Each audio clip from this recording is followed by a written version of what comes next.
भला कैसे भुलाएं। ओ मधुबन वाले बाबा, ओ मीठे प्यारे बाबा, तूने प्यार जो दिया है, तूने प्यार जो दिया है, भला कैसे भुलाएं। ओ मधुबन वाले बाबा, ओ मीठे प्यारे बाबा।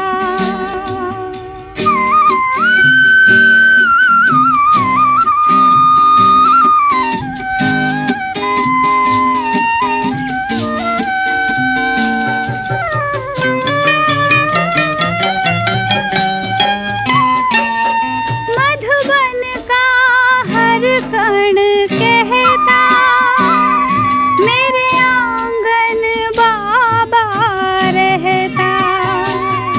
तेरे ज्ञान का अमृत बाबा हर दिल पे बहता रहता। तेरे ज्ञान की धारा, तेरे ज्ञान की धारा, भला कैसे भुलाएं।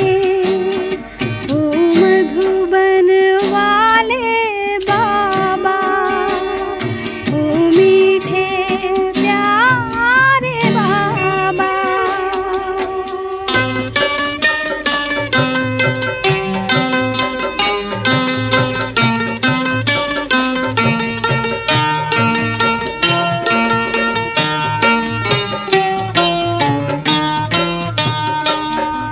वही है ये वो बगीचा, जहाँ रूहों को तूने है सींचा।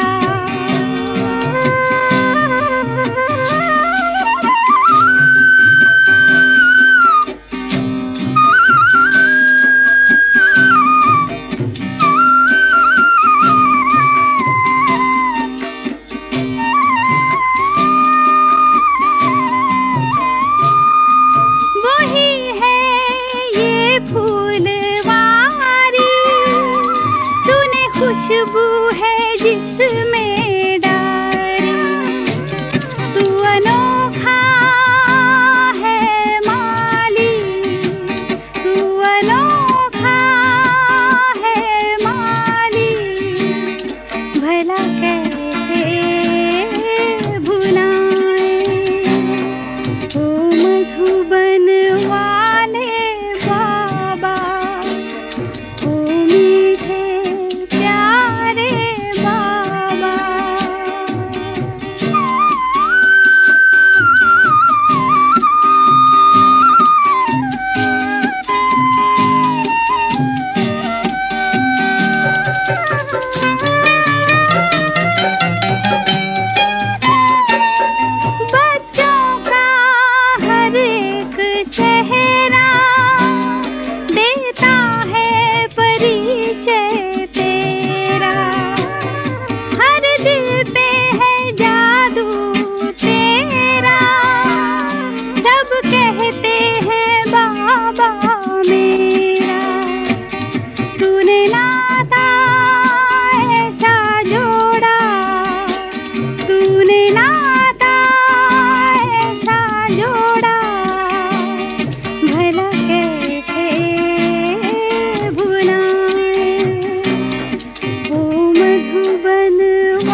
ఓం శాంతి. మురళీ డేట్ 14/5/2025. మధురమైన పిల్లలారా, ఇప్పుడు మీరు సంగమయుగంలో ఉన్నారు. మీరు పాత ప్రపంచంతో సంబంధం తెంచుకోవాలి. ఎందుకంటే ఈ పాత ప్రపంచం ఇప్పుడు సమాప్తం అవ్వనున్నది. ప్రశ్న: సంగమయుగంలో ఏ విశేషత మొత్తం కల్పం అంతటిలో భిన్నమైనది? జవాబు: సంగమయుగంలోని విశేషత ఏమంటే, ఇక్కడ చదువుకుంటారు, ప్రాలబ్ధం భవిష్యత్తులో పొందుతారు. కల్పం అంతటిలో మరుసటి జన్మలో ప్రాలబ్ధం లభించే చదువు ఎప్పుడూ చదివించబడదు. ఇప్పుడు పిల్లలు మీరు మృత్యులోకంలో అమరలోకం కొరకు చదువుతున్నారు. మీరు తప్ప ఇతరులెవ్వరూ మరుసటి జన్మ కోసం చదవరు. పాట: దూరదేశంలో నివసించే ఓ తండ్రి. ఓం శాంతి. దూరదేశంలో నివసించేదెవరు? ఎవరికీ తెలియదు. పరాయి దేశంలో వచ్చేందుకు వారికి తమ సొంత దేశం లేదా? అతను తన దేశంలోకి రాడు. రావణ రాజ్యం వారికి పరాయి దేశం కదా. శివబాబా తన దేశంలోకి రారా? అచ్చా, రావణునికి పరదేశమేది? అతని స్వదేశమేది? శివబాబాకు సొంత దేశమేది? పరాయి దేశమేది? తండ్రి పరాయి దేశంలో వస్తారు. అయితే వారి సొంత దేశమేది? శివబాబా తమ సొంత దేశాన్ని స్థాపన చేసేందుకు వచ్చారు. దీని గురించి అందరూ విచారసాగరమతనం చేయండి. ఇది చాలా అర్థం చేసుకునే విషయం. రావణుని పరాయి దేశమేదో తెలపడం చాలా సులభం. రామరాజ్యంలో రావణుడు ఎప్పుడూ రాడు. తండ్రి రావణ దేశంలోకే రావాల్సి వస్తుంది. ఎందుకంటే రావణ రాజ్యాన్ని పరివర్తన చేయవలసి వస్తుంది. ఇది సంగమయుగము. వారు సత్యయుగంలోనూ రారు, కలియుగంలోనూ రారు, సంగమయుగంలోనే వస్తారు. కనుక ఇది రాముని దేశం కాక రావణుని దేశం కూడా. ఈ తీరంలో రాముని దేశము, ఆ తీరంలో రావణ దేశము ఉంది. ఇది సంగమయుగం కదా. ఇప్పుడు పిల్లలు మీరు సంగమయుగంలో ఉన్నారు. ఇటువైపు లేరు, అటువైపు లేరు. స్వయాన్ని సంగమయుగంలో ఉన్నామని భావించాలి. మనకు ఆ వైపు సంబంధము లేదు. బుద్ధి ద్వారా పాత దేశం నుండి సంబంధం తెంచుకోవలసి వస్తుంది. ఉండేదేమో ఇక్కడే, కానీ ఈ పాత ప్రపంచమంతా సమాప్తమవుతుందని బుద్ధికి తెలుసు.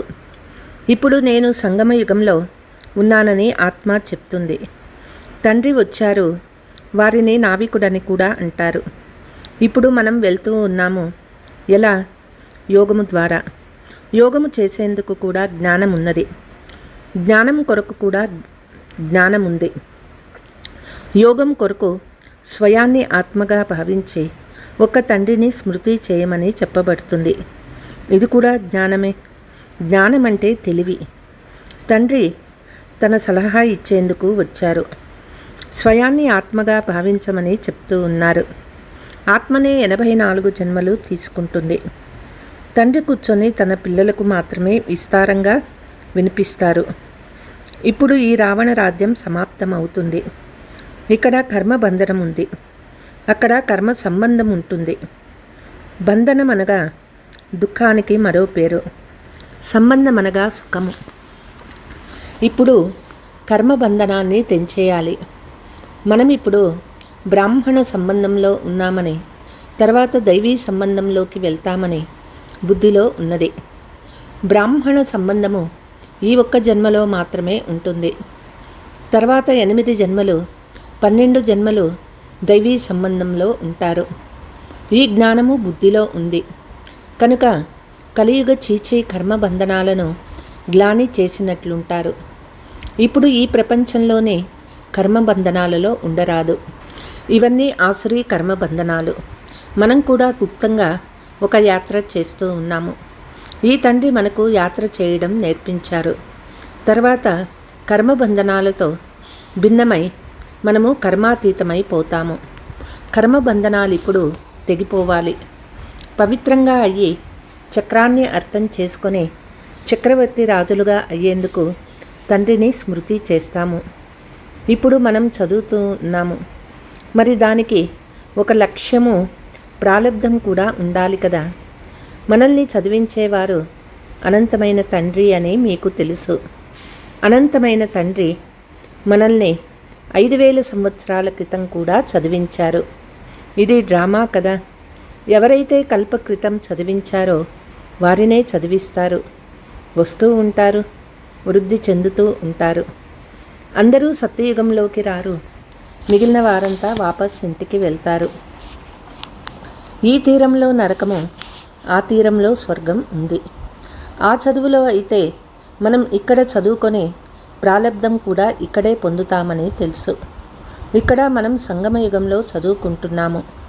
దీని ప్రాలబ్ధము మనకు నూతన ప్రపంచంలో లభిస్తుంది. ఇది కొత్త విషయం. ప్రపంచంలో దీని ప్రాలబ్ధం మాకు మరో జన్మలో లభిస్తుందని ఎవ్వరూ చెప్పరు. ఈ జన్మలో చదివిన చదువుకి తర్వాత జన్మలో ప్రాలబ్ధం పొందడం కేవలం సంగమయుగంలో మాత్రమే జరుగుతుంది. తండ్రి కూడా సంగమయుగంలోనే వస్తారు. మీరు పురుషోత్తములుగా అయ్యేందుకు చదువుకుంటున్నారు. జ్ఞానసాగరులైన భగవంతుడు వచ్చి నూతన ప్రపంచం అమరపురి కొరకు ఒక్కసారి మాత్రమే చదివిస్తారు. ఇది కలియుగము, మృత్యులోకము. మనం సత్యయుగం కొరకు చదువుకుంటున్నాము. నరకవాసి నుండి స్వర్గవాసీలుగా అయ్యేందుకు చదువుకుంటున్నాము. ఇది పరాయి దేశము, అది మన దేశము. స్వదేశంలో తండ్రి వచ్చే అవసరం లేదు. ఆ దేశం పిల్లల కొరకు మాత్రమే. అక్కడ సత్యయుగంలో రావణుడు రాడు. రావణుడు అదృశ్యమైపోతాడు. మళ్ళీ ద్వాపర యుగంలో వస్తాడు. తండ్రి కూడా అదృశ్యమైపోతాడు. సత్యయుగంలో వారిని గురించి ఎవరికీ తెలియదు. కనుక స్మృతి కూడా ఎందుకు చేస్తారు? సుఖ ప్రాలబ్ధం పూర్తి అయితే రావణ రాజ్యం ప్రారంభమవుతుంది. దానిని పరాయి దేశమని అంటారు. ఇప్పుడు మనం సంగమయుగంలో ఉన్నామని, మనకి దారి చూపించే తండ్రి లభించారని మీరు అర్థం చేసుకున్నారు. మిగిలిన వారంతా ఎదురు దెబ్బలు తింటూ నష్టపోతూ ఉంటారు. ఎవరైతే చాలా అలసిపోయి ఉంటారో, కల్పక్రితం ఈ దారిలో నడిచి ఉంటారో వారు వస్తూ ఉంటారు. మీరు మార్గదర్శకులుగా అయ్యి అందరికీ దారి చూపిస్తారు. ఇది ఆత్మీక యాత్ర చేసే దారి. నేరుగా సుఖధామానికి వెళ్ళిపోతారు. మీరు పాండవ సంప్రదాయానికి చెందిన పండాలు. పాండవ రాజ్యమని అనరు. రాజ్యము పాండవులకి లేదు, కౌరవులకి లేదు. ఇద్దరికీ కిరీటాలు లేవు. భక్తి మార్గంలో ఇద్దరికీ కిరీటంలు ఇచ్చేశారు. ఒకవేళ ఇచ్చినా కౌరవులకి పవిత్రతా ప్రకాశ కిరీటం ఇవ్వరు. పాండవులకు కూడా ఇవ్వలేదు. ఎందుకంటే ఇప్పుడు ఇంకా పురుషార్థం చేస్తూ ఉన్నారు. నడుస్తూ నడుస్తూ కింద పడతారు. అప్పుడు ఎవరికి ఇవ్వాలి? కనుక ఈ గుర్తులన్నీ విష్ణువుకి ఇచ్చారు. ఎందుకంటే వారు పవిత్రులు కదా. సత్యయుగంలో అందరూ పవిత్రంగా సంపూర్ణ నిర్వికారులుగా ఉంటారు. పవిత్రత ప్రకాశ కిరీటం ఉంది. ఇప్పుడు ఎవరూ పవిత్రంగా లేరు. సన్యాసీలు పవిత్రంగా ఉంటామని పిలిపించుకుంటారు. కానీ ప్రపంచం పవిత్రంగా లేదు. వారు వికారీ ప్రపంచంలోనే మళ్ళీ జన్మ తీసుకుంటారు. ఇది రావణుని పతిత రాజ్యము. నూతన యుగమైన సత్యయుగాన్ని పావన రాజ్యమని అంటారు. ఇప్పుడు పిల్లలు మిమ్మల్ని తోట యజమాని అయిన తండ్రి ముళ్ళ నుండి పువ్వులుగా చేస్తారు. వారు పతిత పావనులు, నావికులు. తోట యజమాని కూడా వారే. తోట యజమాని ముళ్ళ అడవిలోకి వచ్చారు. మీ కమాండర్ ఒక్కరే.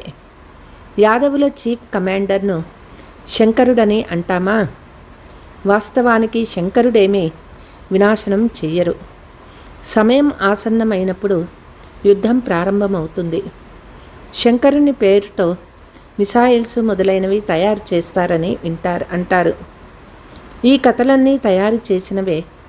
పాత ప్రపంచం సమాప్తమయ్యే తీరాలి. ఇల్లు పాతదైపోతే దానంతటదే కింద పడిపోతుంది. మనుషులు మరణిస్తారు. ఈ పాత ప్రపంచం కూడా సమాప్తమయ్యేదే.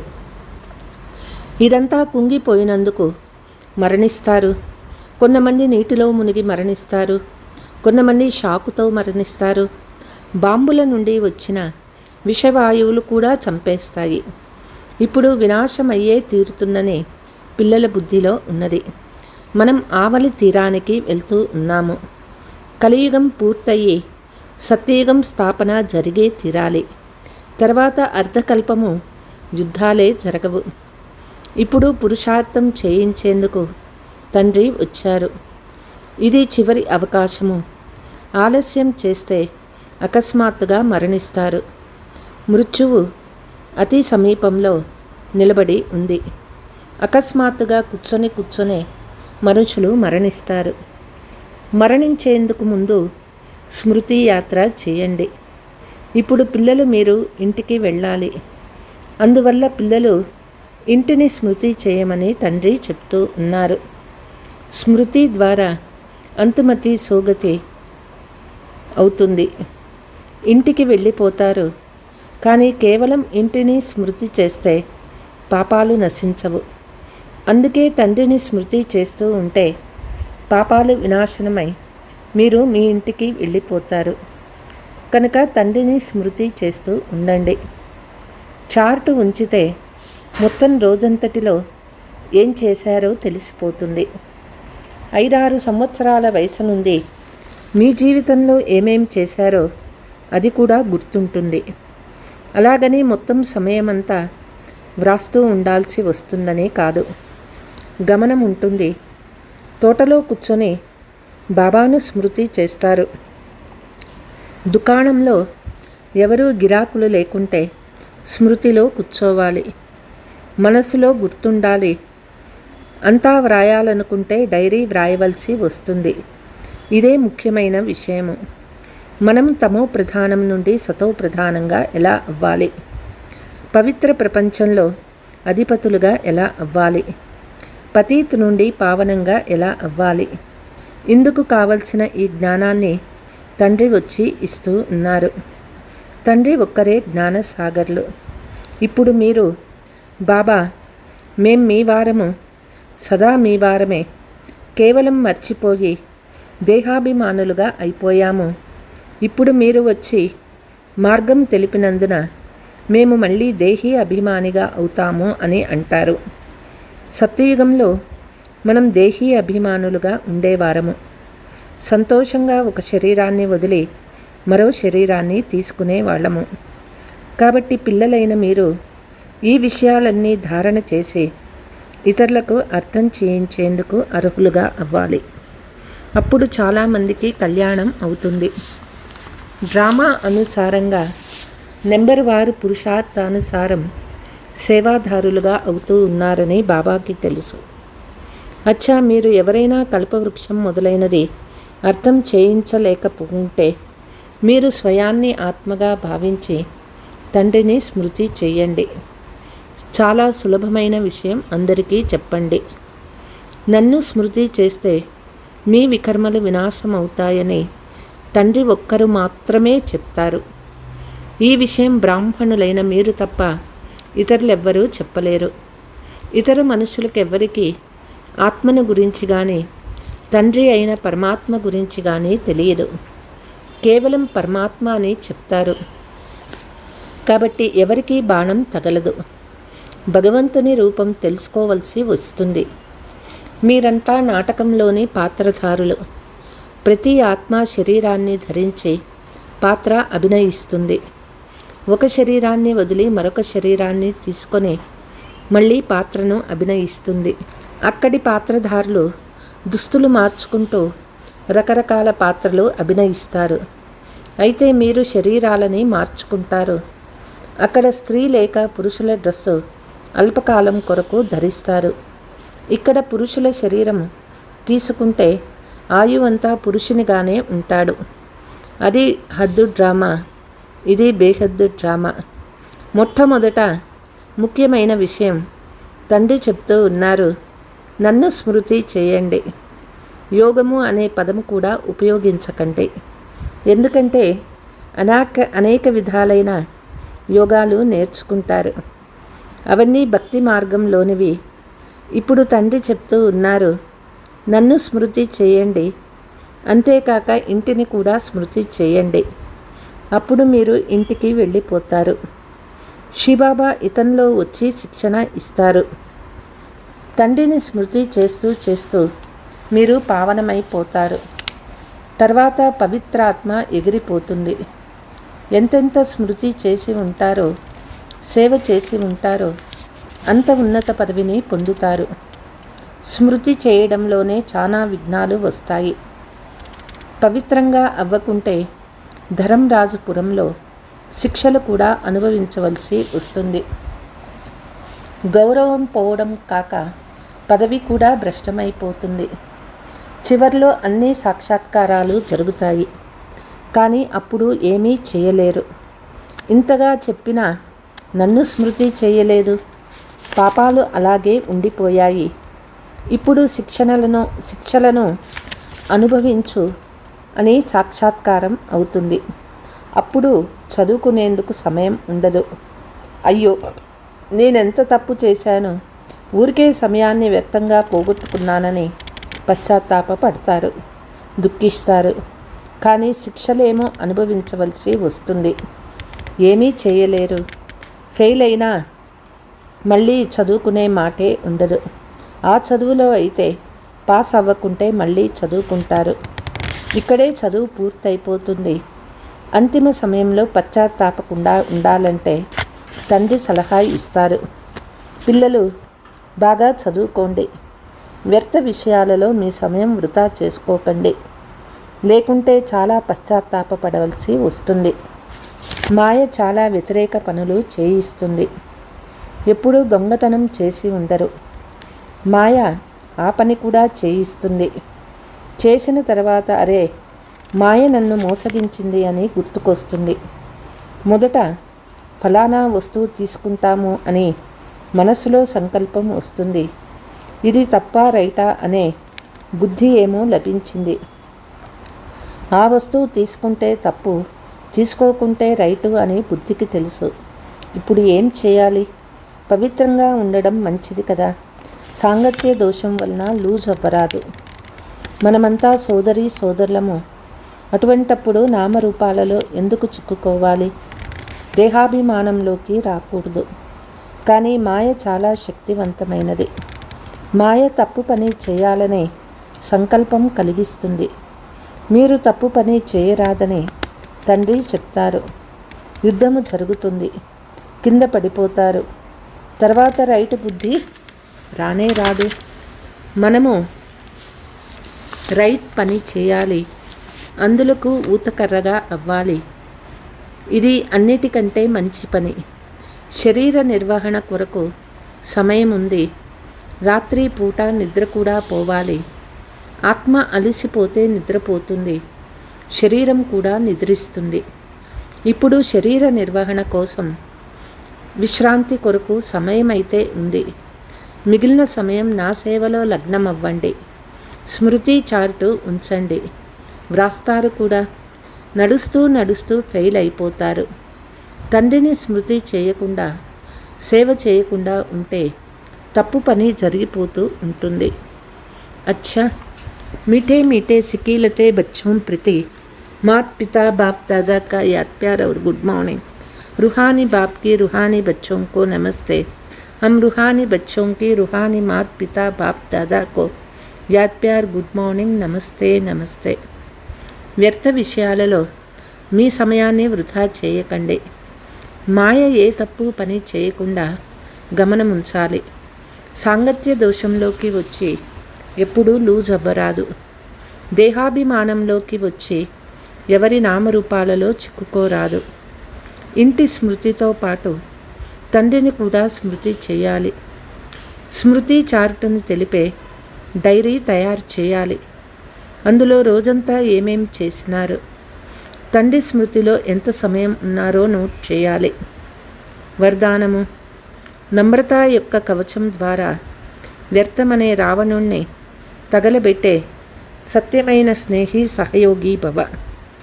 సంఘటనలో మీ లోపాలను ఎవరైనా ఎంతగా వెతికినందుకు ప్రయత్నించినా కొంచెం కూడా సంస్కార స్వభావాల ఘర్షణ కనిపించరాదు.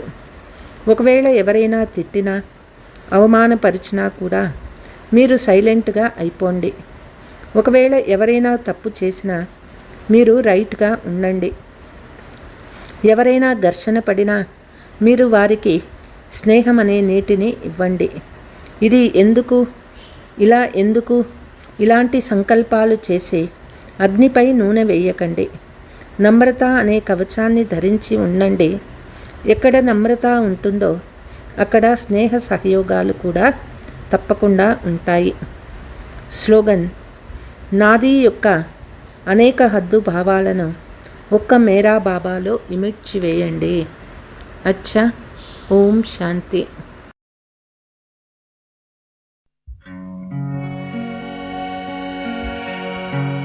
एक बाबा मिले मधुबन में, शिव बाबा मिले उनके तन में। एक बाबा मिले मधुबन में, शिव बाबा मिले उनके तन में। एक बाबा मिले मधुबन में, शिव बाबा मिले उनके तन में। एक बाबा मिले मधुबन में, शिव बाबा मिले उनके तन में। दोनों बाबा मिले एक आंगन में, वो आंगन है मधुबन में। ओ एक बाबा मिले मधुबन में, शिव बाबा मिले उनके तन में।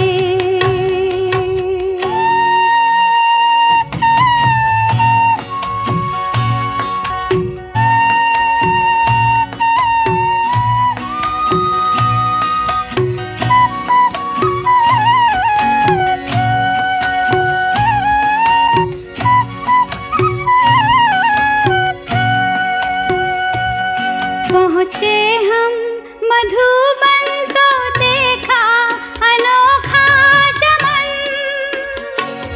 पहुँचे हम मधुबन तो देखा अनोखा चमन, जिसमें खुशबू रूहानी थी प्यारी।